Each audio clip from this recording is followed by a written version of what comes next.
शरद पवार बारामती तालुका दौऱ्यावरती आहेत। आजचा त्यांचा दौऱ्याचा तिसरा दिवस आहे। ते सध्या बोलतायत, थेट जाऊया। सर, पाठीमागचा दौरा झाला, पुन्हा एकदा आपला दौरा सुरू झालेला आहे। आज तिसरा दिवस आहे। झंझावती आतापर्यंत आपल्या 2 दिवसात 12 सभा झाल्या। काय विश्लेषण करा? दुष्काळ दौऱ्याचा अनुभव कसा आहे? काही चांगलं असं बऱ्याच गोष्टी लोकांनी सांगितल्यात। आता याच्यानंतरचं काम मुंबई आणि पुण्यात आहे। पुण्यामध्ये काही अधिकाऱ्यांच्या बरोबर बैठक मी लावली आणि जे प्रश्न लोकांनी मला दिले त्या संबंधीची चर्चा मी त्यांच्यावर करणार आहे। आणि याच्यानंतर मी मुख्यमंत्र्यांना एक पत्र पाठवले।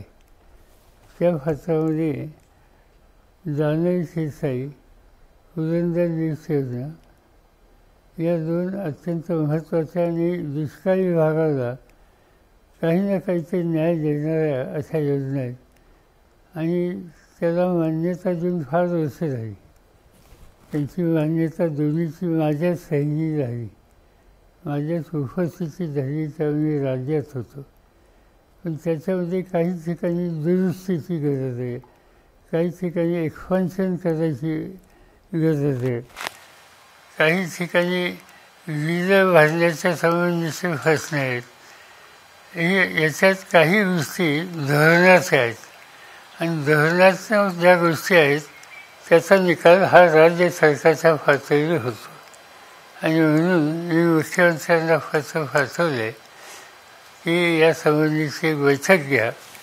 त्या पत्राची प्रत दोन्ही उपमुख्यमंत्र्यांना पाठवली आणि मुख्यमंत्री ठरवतील त्या दिवशी त्यांच्या अधिकाऱ्यांच्या सह ही बैठक मुंबईला लावावी अशी माझी विनंती आहे।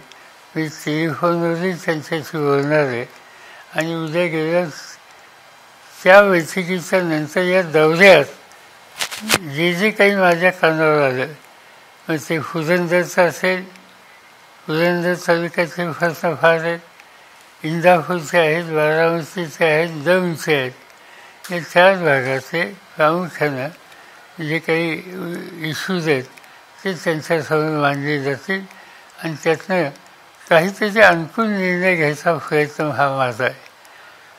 तर या दौऱ्यामुळे या सगळ्या गोष्टी स्पष्ट झाल्या। आता हा पाण्याचा प्रश्न जसा आहे तसा दुसरा एक प्रश्न हा ठिकठिकाणी पुढे आला आणि तो म्हणजे लोकांनी जोडधंदा म्हणून दुधाचा धंदा केला आहे आणि दुधाची जी काही किंमत आहे त्याच्यामध्ये आजचा चारा आणि बाकीच्या सुविधा जनावरांना द्यायला लागतात, त्याचा येणारा खर्च आणि सरकारची मिळालेली किंमत याचा काही मेळ बसत नाही। आणि म्हणून 5 रुपये लिटरला दर वाढवला जाईल असं जाहीर सरकारच्या वतीने केलं। पण मला ठिकठिकाणी लोकांनी सांगितलं की जाहीर झालं पण ही रक्कम आम्हाला मिळालेली नाही। तर त्यामुळं मुख्यमंत्र्यांच्या पातळीवर हे 5 रुपयांना दुधाची किंमत वाढवून द्यावी आणि या लोकांना हा एक जोडधंदा आहे तो फसवलेल अशा स्थितीला आणावा, ही एक दुसरी मागणी त्या ठिकाणी मोठ्या प्रमाणावर आहे। त्याचाही आग्रह हा माझ्याकडनं झाला। त्याच्याशिवाय बाकीचे काही प्रश्न होते, कुठं शैक्षणिक संस्थेचा प्रवेश असेल, आणखीन काय असेल, त्या गोष्टी प्रामुख्याने स्थानिक पातळीवर असतात, त्याच्यात सरकारची बोलायची गरज नाही। अनेक ठिकाणच्या ज्या लोकांच्या ज्या विनंत्या आल्या त्या संस्थेचा अध्यक्ष मीच आहे आणि त्यामुळे मग ते रयत शिक्षण संस्था असेल, विद्याप्रतिष्ठान असेल, शारदानगर असेल, मालेगावचं इंजिनिअरिंग कॉलेज असेल, सोमेश्वरचं कॉलेज असेल, या संबंधीच्या काही लोकांच्या मागण्या ह्या आहेत त्या तिथल्या स्थानिक लोकांशी बोलायचं, हे काही सरकारची बोलायची आवश्यकता नाही।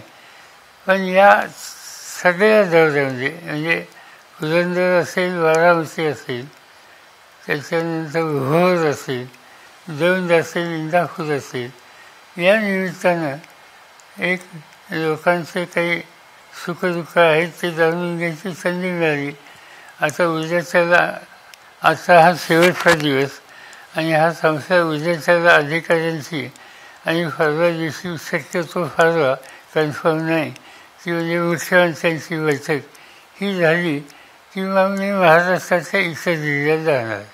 साहेब, माझा प्रयत्न आहे पार्लमेंटचं सेशन आता सुरू होईल ते संपलं की राज्यातल्या जवळपास ज्या ज्या ठिकाणी राष्ट्रवादी काँग्रेस पक्ष आणि आमचे मित्र पक्ष जागा आम्ही लढवणार आहोत त्या ठिकाणी जाऊन तिथल्या सहकाऱ्यांशी लोकांशी सुसंवाद साधावा हा माझा प्रयत्न राहील. इंडियाच्या अनेक जागा निवडून आल्या. आता विरोधी पक्ष नेता कोण असणार? आणि असं आहे की आमचं पार्लमेंटचं सेशन हे 26 का 27 पासून सुरू होतं आहे.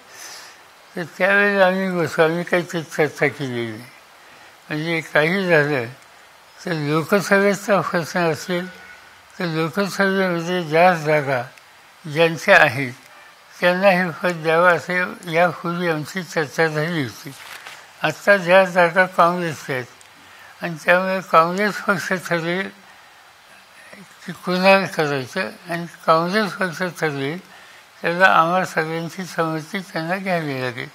पण आम्ही तत्वच एकदा मान्य केलं की ज्यांच्या ज्या जागा त्यांना हे पद, त्यामुळे हा काँग्रेसचा विचार आहे. लोकसभा अध्यक्ष आणि उपाध्यक्षाचा एक विषय आहे. अध्यक्ष ऑब्व्हियसली रुलिंग पार्टी जाऊन उपाध्यक्षपद विरोधी पक्षाला यावं असे लिखित संकेत आहे, पण ते होईल का? मागचा वेळी फायदा नव्हता. मोदी साहेबांनी त्यांच्या या काळात हा संकेत फाळला नव्हता. पण चर्चा होईल, पण त्यातनं काही निघेल असं मला वाटत नाही. फार आशा आहेत का? कारण एवढं जनतेने जागे मानले तरी जनतेने जागा झाला, पण मोदी हे मोदी आहेत. मोदींच्याकडनं त्याला कितपत संमती मिळेल याची शंका आहे. राष्ट्रीय स्वयंसेवक संघाची बैठक झाली, त्यांच्यामध्ये असा निकष आलेला आहे की फार मोठा पराभव त्यांना पत्करावा लागलाय. म्हणून आता राज्यातील गणित जे जुळवण्याकरता प्रयत्न केले जात आहेत आणि एका बाजूला शेतकरी आणि सर्वसामान्य वर्ग जी खोटी आश्वासनं दिली जात होती याला मोदीला टाळून महाविकास आघाडीकडे झुकताना दिसतो. आम्हाला असं दिसतं महाराष्ट्राच्या बाहेर सुद्धा की भाजप आणि मोदी सरकार यांच्याबद्दल लोकांच्या विश्वासाला तडा बसला आहे. मोदी साहेब सतत सांगत होते की मोदींची गॅरंटी, त्या गॅरंटीवर असा लोकांचा विश्वास नाही हे या निवडणुकीमध्ये दिसलं. सर, दुसरं असं, राज्यात ओबीसी आंदोलन जोर धरतंय. म्हणजे जसं जरांगेंचं आंदोलन झालं त्याला काउंटर म्हणूया की आणखीन काही अनरेस्ट आहे, विशेष करून मराठवाड्यामध्ये. याचा सोल्युशन एकच आहे, केंद्र सरकारने याच्यात पुढाकार घ्यायला पाहिजे. काही ठिकाणी कायद्यात बदल करावा लागेल, काही ठिकाणी केंद्र सरकारचं आणि राज्य सरकारचं धोरण याच्यात बदल करावा लागेल. या दोन्ही लोकांच्या ज्या मागण्या आहेत त्या मागण्याच्या संबंधी मार्ग काढायला सरकारने, विशेषतः केंद्र सरकारने पुढाकार घ्यायची गरज आहे. एका मर्यादेच्या बाहेर आंदोलन न जाईल याची काळजी घ्यावी, कारण त्याचा एक सामाजिक तणाव हा निर्माण न होईल याची काळजी घेणं ही सगळ्यांची जबाबदारी आहे. आम्ही इथं राजकारण आणू इच्छित नाही, पण इथं केंद्राला बघ्याची भूमिका घेऊन चालणार नाही. एकेकाळी साहेब आपल्या बरोबर सोबत असणारे छगन भुजबळ यांना पश्चाताप होतोय असं देखील चित्र आहे. परतीचे संकेत त्यांची यायची दिसत आहेत. आम्हाला काही माहिती नाही. ते म्हणतायत मी राष्ट्रवादी सोबत आहे पण दादांसोबत नाही. या विधानाचा अर्थ काय घ्यायचा नेमका? काय सांगता येत नाही. त्याच्या पार्श्वभूमी काय ते असं का म्हणतात. माझी त्यांची काय वर्षा सामान्यात भेट नाही, त्यामुळे मला माहिती नाही. काही संपर्क त्यांच्याकडनं नाही. सर, या निमित्ताने राज्यामध्ये ओबीसीचं एक खूप मोठं अनरेस्ट आहे. म्हणजे त्यांना असं वाटतं की कुठलाच पक्ष आमच्याकडे लक्ष देत नाही, लोकसभेत ठरवून जागा पाडल्या गेल्या ओबीसीचं. असं एक विशेष करून मराठवाड्यात ते चित्र दिसलं. म्हणजे जरांगेंच्या आंदोलनाचा इफेक्ट असेल किंवा आणखी. मी जे सांगितलं की या प्रश्नातून सामाजिक तणाव न वाढेल याची खबरदारी राज्य आणि केंद्र सरकारने घेतली पाहिजे. आणि ते करायचं असेल तर केंद्र सरकारने या दोन्ही बाजूच्या प्रश्नात लक्ष घातलं पाहिजे आणि याला सोल्युशन लवकरात लवकर दिलं पाहिजे. आम्हा लोकांचा हा आग्रह राहील. दिल्लीमध्ये पार्लमेंटमध्ये सुद्धा या संबंधीची भूमिका यापूर्वी मांडली होती, सुप्रियाने मांडली होती. यावेळी सुद्धा आम्ही बाकीच्या विरोधी पक्षाच्या लोकांशी बोलू आणि एक सामूहिक काही भूमिका त्या ठिकाणी मांडता येण्याची तर त्याची आम्ही काळजी घेऊ. साहेब, आम्ही ग्रामीण भागात बारामती याच्यात फिरतो, परंतु आता युवक वर्ग मोठ्या प्रमाणात दिसतोय आणि ते म्हणतायत वेळ तीच पण दादा नावा. युगेंद्र दादांची ती मागणी करते. असं की हे काही निर्णय इथे घ्यायचे निर्णय तर पक्षाचे निर्णय पक्षाची बैठक घ्यायला लागते. आम्ही अजून विधानसभेच्या निवडणुकीच्यासाठी जी काही उमेदवार म्हणून जी तयारी असते ती केली नाही. आता आमची निवडणूक लढवण्याची तयारी त्या कामात आम्ही आत्ता लक्ष घातलेलं आहे. बाकीचे प्रश्न नंतर. सर, लोकसभेला तुम्ही चांगले जागा आल्या महाविकास आघाडीला, चांगल्या महाराष्ट्रात एक नवीन चित्र मिळालं. काय अशा गोष्टी होत्या की जेणेकरून या अचानक जागा वाढल्या? नाही, साधी गोष्ट, मोदींच्यावर विश्वास राहिला नाही. मोदींची गॅरंटी खोटी निघाली. सरळ सरळ हे असं कारण आहे. ज्या काही त्यांनी आश्वासनं दिली होती ती गेल्या 15 वर्षात पाळली नाहीत. या निष्कर्षाचे लोक आले आणि लोकांना बदल हवा आहे. सर, जरांगे म्हणतात की मला ओबीसी मधनच मराठा समाजाला आरक्षण पाहिजे. Is it possible? तुम्ही जरांगेंना भेटायला गेला होता आंदोलन काळात, आता तुम्ही हाकेंना भेटायला जाणार आहात का? कारण काही डिमांड होते की त्यावेळेस तुम्ही जाता, सरकार मराठा समाजाला पायघड्या टाकतं, विरोधक राजकारणी सगळे, मग ओबीसीकडे काय दुर्लक्ष केलं? असं आहे की जरांगेंचा एक कुठला प्रश्न सुचला आहे? एखादा प्रश्न सुचला आहे त्यांचा? नाही, तेच मागणी त्यांची. तेच ना, म्हणजे दोघांचे प्रश्न सुचलेले नाहीत. म्हणून मी जे मागाशी म्हणलं की याच्यात केंद्र सरकारने पुढाकार घेऊन सामाजिक ऐक्य कसं राहील, तणाव कसा राहणार नाही, त्या दृष्टीने पावलं टाकावी. आपण पुढाकार घ्याल का त्यात? कारण नाही, असं की केंद्र सरकारचा अधिकार आहे. सामाजिक तणाव निवडण्यासाठी घटनात्मक दुरुस्तीचा विषय तिथं आहे. एकदा त्यांनी काय करतात ते बघूया. त्यांनी पॉझिटिव्ह पावलं टाकली तर मगाशी सांगितलं आम्ही राजकारण आणणार नाही. सामाजिक तणाव कमी करायला आमचं सहकार्य जाईल. पण त्यांनी काहीच केलं नाही. तर सगळ्या राजकीय पक्षाला एकत्र करून एकत्र निर्णय घेऊ आणि पुढचं धोरण ठरवू.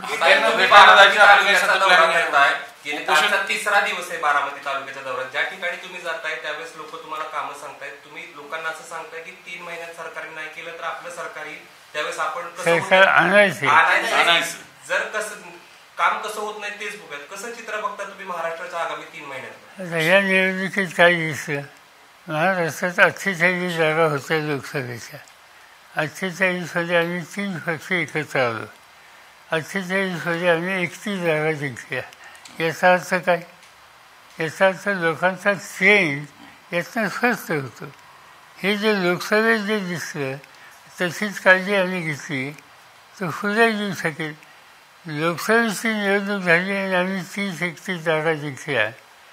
तुम्ही विधानसभेचे जर मतदारसंघ बघितले तर 155 मतदारसंघामध्ये आम्हा लोकांचा विजय झालेला आहे. 288ची विधानसभा त्याचे 155 लोक मतदारसंघात विरोधकांना बहुमत मिळतं. याचा अर्थ उद्या त्याला विधानसभेत लोकांचा मूळ काय हा स्पष्ट होतो.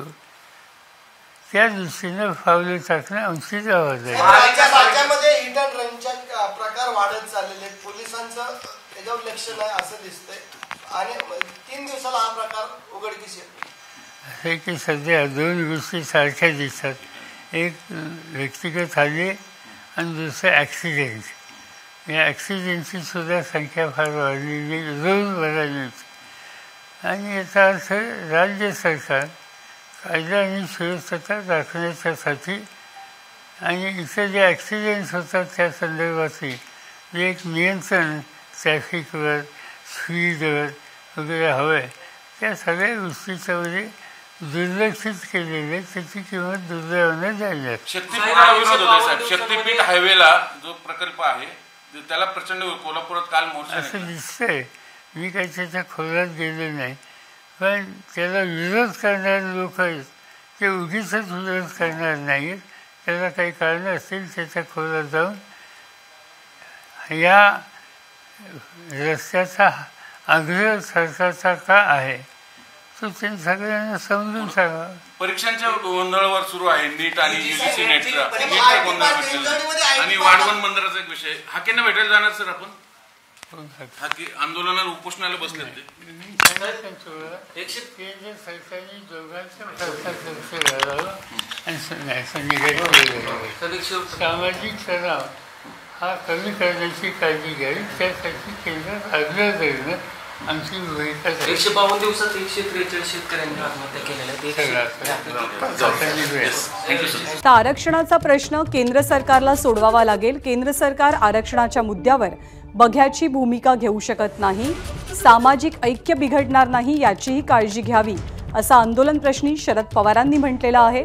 सोबतच राज्यातल्या 155 विधानसभांमध्ये महाविकास आघाडीला यश मिळालंय, त्यामुळे विधानसभा निवडणुकांच्या दृष्टीनं ही जमेची बाजू असल्याचंही त्यांनी मान्य केलं. लोकसभेमध्ये काँग्रेसचाच विरोधी पक्षनेता असेल, कुणाला विरोधी पक्षनेता करायचं याचा निर्णय काँग्रेस घेणार असल्याचं शरद पवारांनी सांगितलंय. एबीपी माझा, उघडा डोळे बघा नीट.